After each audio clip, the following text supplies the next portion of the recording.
গ্রামের নাম ছিল সবুজপুর। এক সময় এই গ্রামে ছিল সবুজে পরিপূর্ণ।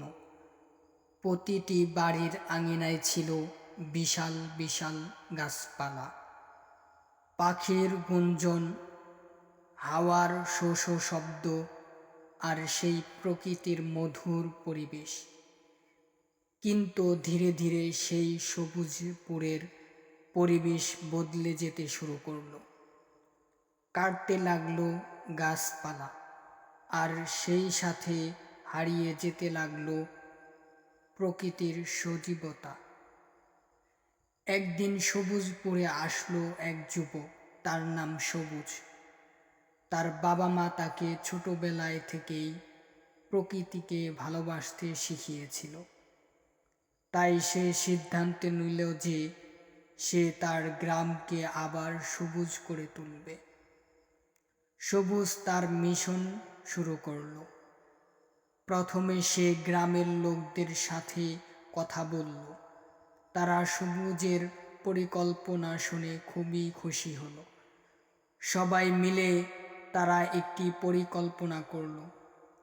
প্রতিটি পরিবার প্রতিদিন অন্তত একটি করে গাছ লাগাবে। এছাড়া তারা গ্রামের ভিন্ন জায়গায় যেমন বিদ্যালয়, মসজিদ ও খেলার মাঠে গাছপালা লাগাতে শুরু করলো। একদিন গ্রামের পাশে বড় নদীর পাড় ভেঙে পানি প্রবাহিত হতে শুরু করলো। গ্রামের লোকজন ভয় পেয়ে গেল, কিন্তু সবুজ জানত যে গাছের শিকড় নদীর পাড় শক্ত করে ধরে রাখে। সে দ্রুত সবাইকে সংগঠিত করল এবং নদীর পাড় বরাবর গাছ লাগানো শুরু করলো। কিছুদিনের মধ্যেই নদীর পাড় শক্ত হয়ে গেল এবং ভাঙ্গন বন্ধ হয়ে গেল। এক বছর পর সবুজপুর আবার আগের মতো সবুজে পরিপূর্ণ হয়ে উঠল। এই গ্রামের বয়স্ক মানুষরা বলতে লাগলো, সবুজ, তুমি আমাদের গ্রামকে আবার জীবন্ত করে তুলেছ। পাখিরা ফিরে এলো, হাওয়ার শো শো শব্দ আবার শোনা গেল। গ্রামের পরিবেশ একদম বদলে গেল।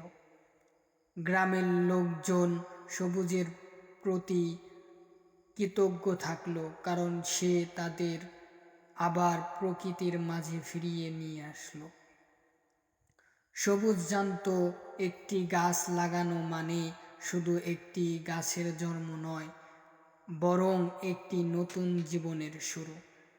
তার এই প্রচেষ্টার ফলে সবুজপুরের মানুষ শিখল প্রকৃতির গুরুত্ব এবং পরিবেশ রক্ষার দায়িত্ব। এভাবে সবুজ ও সবুজপুরের মানুষেরা প্রমাণ করল যে গাছ লাগান, পরিবেশ বাঁচান।